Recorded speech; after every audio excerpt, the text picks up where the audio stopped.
Why people are given additional titles other than their real names?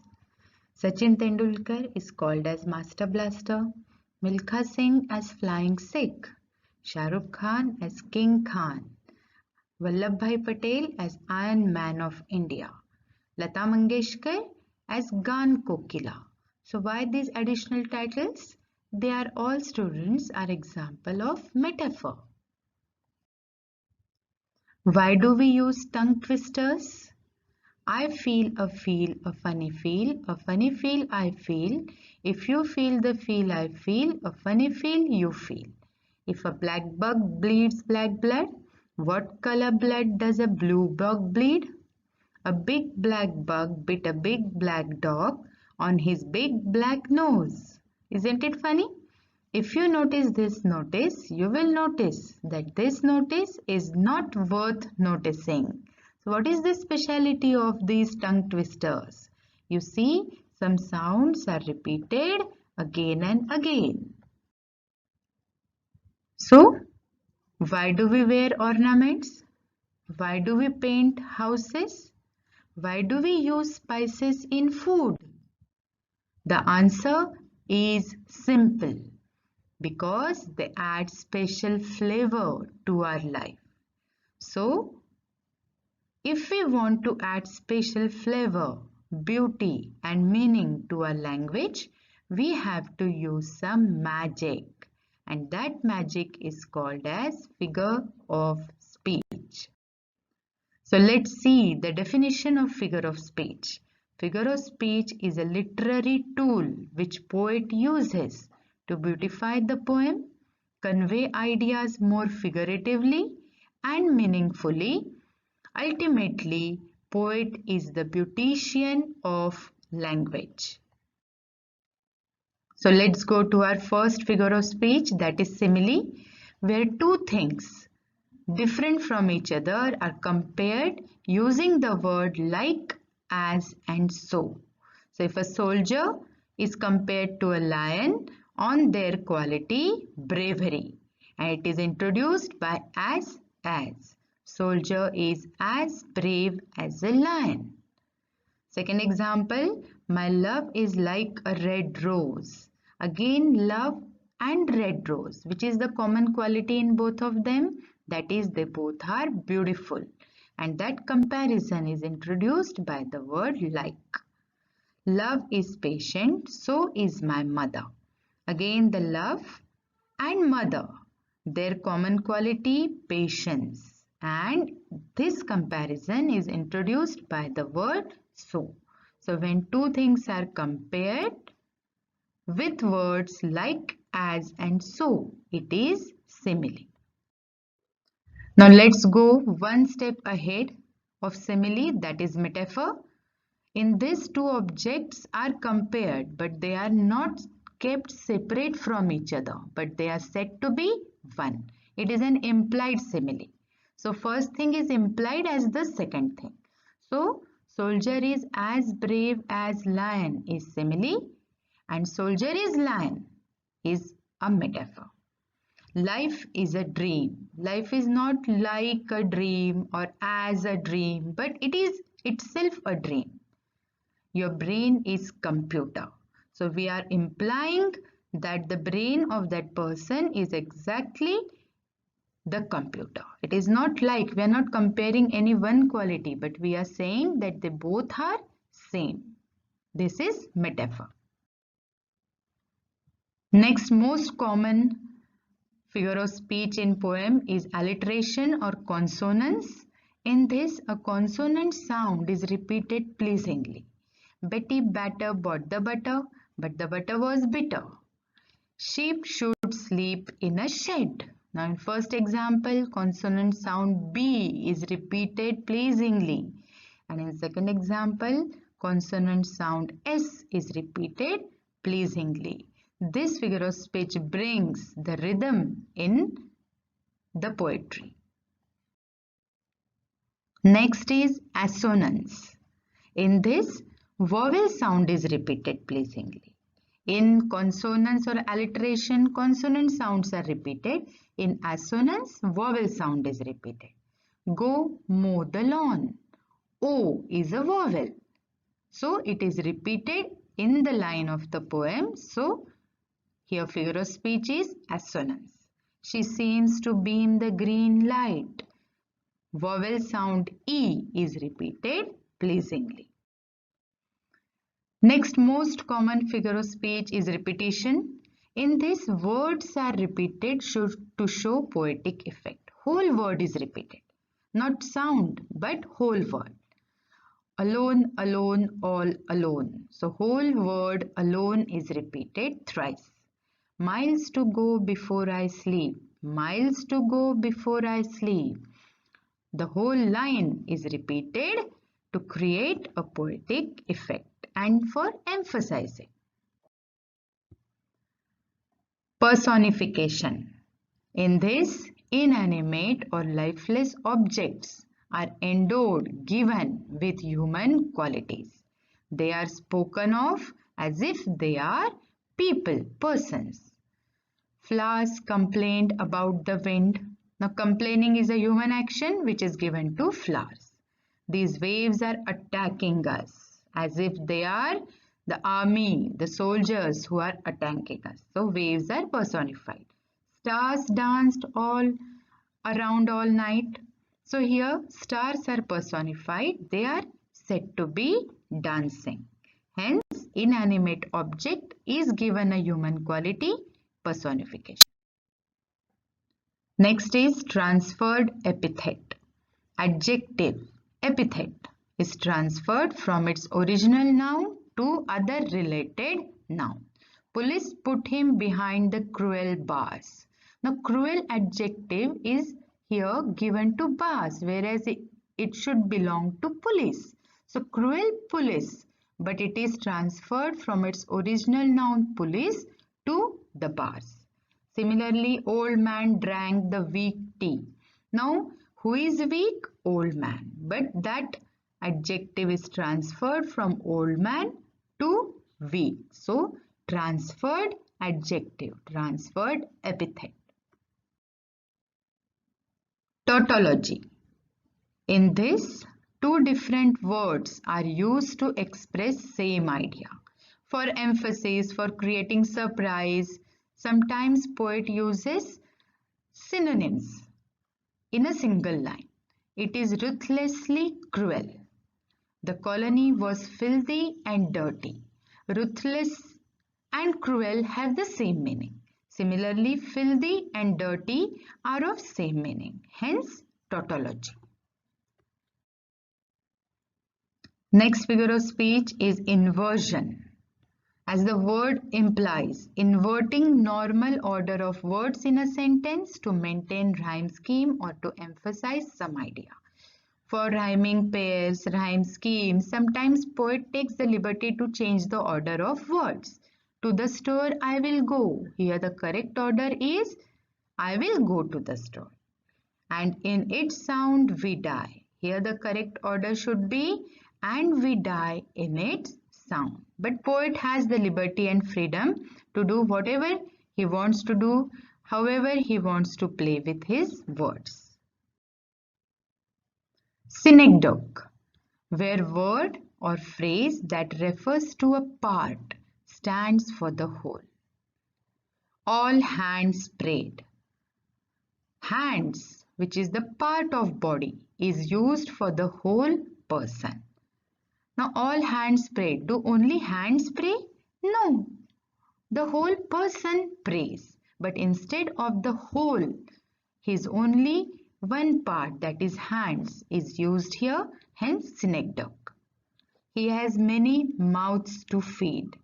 Now, mouths to feed. Mouths means the people, the family members of that person. So, instead of the whole family, symbolically, only their mouths are used in this sentence. So, mouths part is used for the family whole, hence synecdoche. Next is climax. Words, ideas are arranged in ascending order of importance, as if we are climbing stairs. First, least important, then more important, then most important. He lost his purse, his leg, and his father in the accident. So he lost his purse. Purse is least important. His leg, more important. His father, most important. So ascending order, climax. Let's see another example. He came, least important. He saw, more important. He conquered, most important. Now this is said about Napoleon, who was a great warrior. So it was said that wherever he came, he saw that place and he conquered it. So it is the classic example of climax. Opposite of climax is anticlimax, where words, ideas are arranged in descending order of importance as if we are climbing down the stairs. So, most important comes first. He swore by sun, moon, stars and green leaves on the tree. So, we are going from most important to least important. Let's see one more example. He lost his family, most important, his car, less important, and his cell phone, least important. So, descending order, anticlimax. Paradox, a statement that appears to contradict itself, sometimes for surprise or for getting the attention. Poet uses contrasting statements, contrasting ideas in one statement. For example, in marriage, two people become one, yet remain two. So once they have become one, how they remain two? These are contradictory ideas, but these ideas are true. My weakness is my greatest strength. Again, weakness and greatest strength. How they are same? But here contradiction is there, so paradox. You will kill him with your kindness. How can you kill someone with your kindness?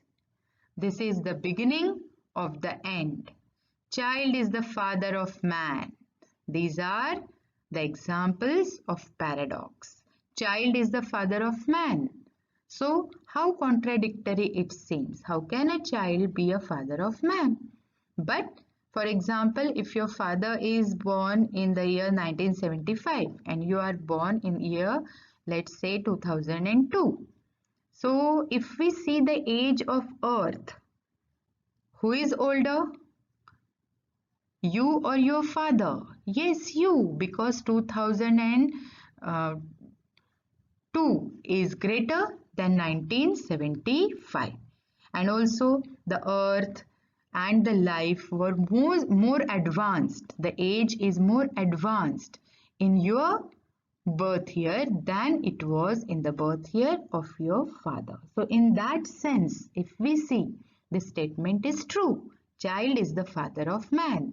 Such contradictory ideas are called as paradox. Next is irony. There is a contradiction between what is said and what is really meant. Sometimes when your friend does something very foolish, you say, aren't you clever? So what is intended? That you are foolish. But what you are saying? That aren't you clever? So words have different meaning, but the intention is different. The tone in which the words are spoken is very important in irony. Looks like it rained a bit last night. Now it is very clear, very evident that the place is flooded. But the words are, looks like it rained a bit last night. So this is irony. Warning, do not read this sign. So this sign is put to attract the reader.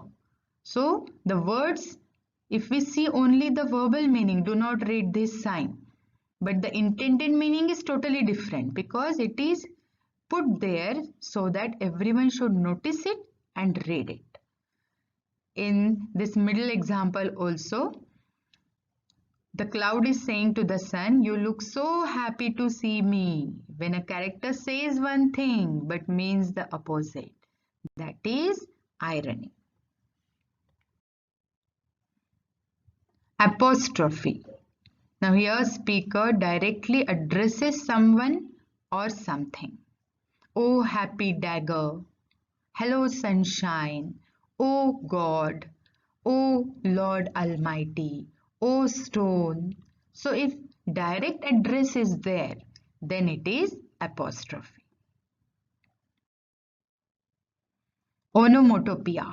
So as the word is somewhat strange, so is the figure of speech. Now splash, when you throw the water on somebody. Pop, when you burst your bubble gum. Bang, when you push the door very hard. These are the sounds which you hear. Bang, pop, splash. But those sounds are here used as words. So whenever sound word is used, a word that imitates the sound, it is onomatopoeia. The firecracker made a loud kaboom. When the bomb in Diwali, when we burst a bomb, so sound is kaboom. That sound is changed into a word.